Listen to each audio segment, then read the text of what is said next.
안녕하세요. 공부하는 의사 손정식입니다. 오늘은 확률이 아닌 자연 빈도로 설명하라, 상대 위험도가 아닌 절대 위험도로 설명하라 라는 주제로 이야기하겠습니다. 먼저 책을 하나 소개해 드리겠습니다. 게르트 기거렌처가 썼고 전현우 황성식 교수님께서 번역하신 숫자에 속아 위험한 선택을 하는 사람들이라는 책이 있습니다. 이 책은 매우 도움이 됐기 때문에 한번 읽어보시면 좋겠습니다. 이 책에 나오는 내용들은 황승식 선생님께서 기고하신 의사들이여 계산맥에서 벗어나자라는 기사에도 잘 실려져 있습니다. 확률이 아닌 자연빈도로 설명하라 라는 것의 실제 내용은 이것입니다. 0.1%로 표현된 것을 1000명 중 1명으로 표현하는 것입니다. 0.1%로 표현된 것을 처음 들으면 이해한 것처럼 느껴지만 실제로는 머릿속에 잘 그림이 그려지지 않습니다. 그런데 1000명 중 1명으로 표현하면 머릿속에 어림직이라도 그림을 그릴 수가 있습니다. 이것은 위험 소통 그리고 진료실에서의 의사 환자 소통에 매우 중요합니다. 예를 보겠습니다. 여성의 유방암 발생 확률은 0.8%인데 유방암에 걸렸을 경우 유방 촬영술에서 양성이 나올 확률은 90%입니다. 유방암에 걸리지 않더라도 유방 촬영술에서 양성이 나올 확률은 7%입니다. 그럼 한 여성이 유방 촬영술 검사에서 양성이 나왔다면 실제로 유방암에 걸렸을 확률은 얼마일까요? 자, 이 내용을 읽으면 환자분이 진료실에서 선생님들에게 선생님, 제가 유방 촬영술 검사에서 이상 소견이 나왔는데 실제로 유방암에 걸렸을 확률이 몇 프로일까요? 라고 물었을 때 대답을 하실 수 있으실까요? 두 번째 문장은 자연 빈도로 보는 것입니다. 1000명 중 8명의 여성이 유방암에 걸립니다.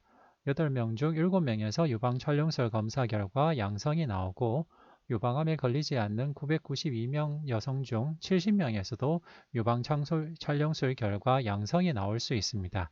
그렇다면 유방 촬영술 양성 중 얼마나 많은 여성이 유방암에 걸렸을까요?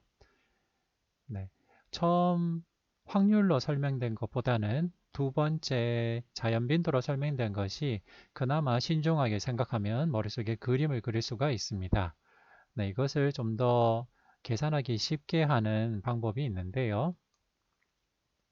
이 매드 칼큘레이터에 들어가서 수치를 넣어 보시면은 계산하실 수가 있습니다. 특히 이 자연 빈도로 계산하게 되면은 계산이 훨씬 쉽습니다. 1000명 중 8명의 여성이 유방암에 걸리기 때문에 유방암의 프레벌런스는 0.8%가 되겠습니다. 유방암에 걸리신 분 8명이 계신데 유방 촬영술 검사 8명 중 7명에서 양성 결과가 나옵니다. 유방암에 걸리지 않은 992명의 여성 중에서도 70명에서 유방 촬영술 결과 양성이 나올 수 있습니다. 그럼 이렇게 숫자를 채워 넣은 다음에 캘큘레이션을 하게 된다면 파저티브 프리딕티브 밸류는 9%가 나옵니다. 그럼 이 9%라는 말을 환자분에게 설명해 주실 수 있을 것입니다. 당신이 유방 촬영술 검사에서 양성이 나왔는데 실제 유방암에 걸렸을 확률은 9%입니다. 이렇게 설명해 주실 수 있지만은 이것이 금방 마음에나 직관적으로 잘 와닿지 않는다면 자연 빈도로 설명하면 이렇게 되겠습니다. 당신이 실제로 유방암에 걸렸을 확률은 10명이나 11명 중 1명 꼴입니다. 네, 이렇게 설명할 수가 있겠습니다. 좀 더 수학적으로 정확하다면 유방 촬영술 검사에서 양성이 나온 11명을 확진 검사 수술을 해보면 실제로 그 중에 1명만이 유방암입니다. 라고 설명할 수 있겠고 이런 설명을 들은 환자분은 조금 더 마음의 안심을 할 수 있을 것입니다. 그런데 꼭 기억해 줘야 될 것은 파지티브 프리딕티브 밸류는 디지즈 프레벌런스에 밀접한 관련성이 있습니다.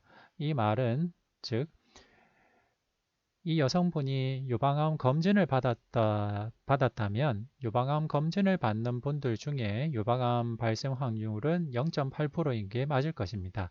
하지만은 이 여성이 유방암 검진을 받는 것이 아니라 과거에 한쪽 유방암을 진단받고 치료받던 환자라면 유방암 발생 확률은 건강검진을 받는 분보다는 더 높을 것입니다.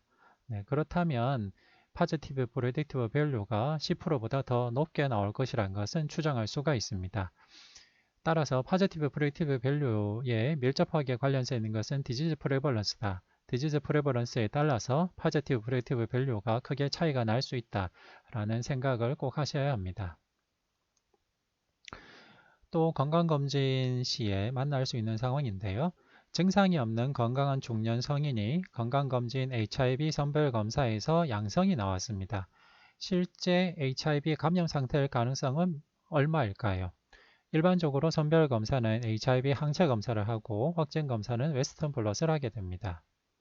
네, 실제로 건강검진 판정 상담을 하다 보면 이런 상황에 맞닥뜨리게 됩니다.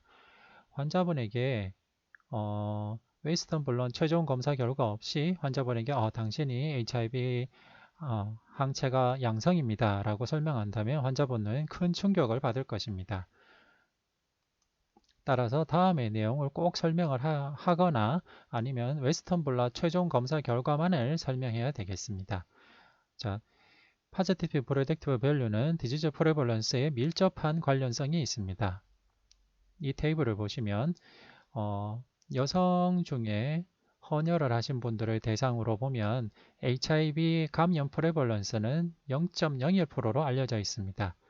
그리고 스크리닝 테스트에서 양성이 나온 사람 중에 실제 최종적으로 HIV 양성인 경우는 1.9%, 약 2%밖에 되지 않습니다.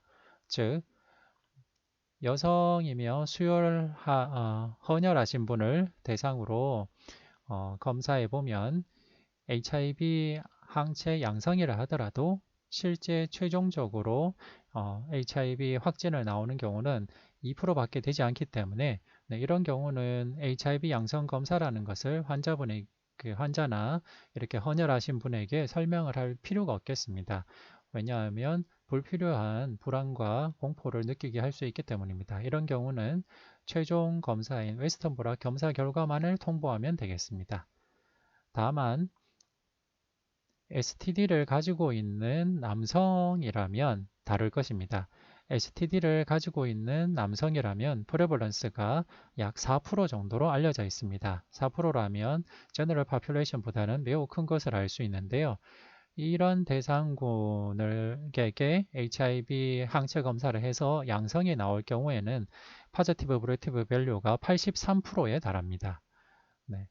여기서 알 수 있듯이 스크리닝 테스트는 프레벌런스에 따라서 포지티브 프레딕티브 밸류 값이 크게 다를 수 있고 특히 HIV 감염처럼 민감한 경우에는 최종 확진 검사 결과만을 통보하는 것이 더 현명하겠고 프레벌런스가 낮은 질병에서 스크리닝 테스트 양성이 나올 경우에는 꼭 질병이 있는 것처럼 말하는 것이 아니라 포지티브 프레딕티브 밸류를 같이 설명해서 지나친 불안이 없도록 배려하는 것이 중요하겠습니다. 다음, 상대 위험도가 아닌 절대 위험도로 설명하라에 대해서 말씀드리겠습니다. 유방암 고위험군 환자에서 예방적 예방절제술을 하면 100명당 1명이 사망하고 절제술을 시행하지 않으면 100명당 5명이 사망한다고 보겠습니다. 이때 상대 위험도 감소는 80%입니다. 왜냐하면 5명 중 4명이 생존했기 때문에 80%가 감소한 것이 됩니다. 따라서 예방적 예방절제술을 홍보하는 입장이라면 이렇게 홍보를 할 것 같습니다. 유방암 고위험군 환자분들은 예방적 예방절제술을 받으시면 좋습니다. 예방적 예방절제술을 받으시면은 유방암 사망률이 80% 감소합니다. 네, 이렇게 홍보를 할 것입니다. 하지만 그렇게 홍보하는 것이 과연 팩트를 설명한 것일까요? 네, 그렇지 않을 것입니다. 이런 경우에는 상대 위험도를 설명하면 과대 홍보 또는 어떻게 보면 잘못된 메시지를 전달할 수 있을 것 같습니다. 이럴 때는 꼭 절대 위험도로 설명을 해야 되겠는데요. 이런 유방암 고위험군에게 예방적 예방절제술의 절대적인 효과, 절대 위험도 감소는 4%밖에 안 됩니다. 즉 100명 중 5명에서 100명 중 1명으로 줄었기 때문에 100명 중 4명이 유방암 사망을 예방할 수 있기 때문에 절대 염소 감소는 4%이고 따라서 유방암 고용골 환자를 대상으로 예방적 유방절제술의 효과를 설명할 때는 예방적 유방절제술을 하면 유방암 사망률이 4% 감소한다 라고 설명해야만 더 합리적이고 이성적인 판단을 내릴 수 있겠습니다.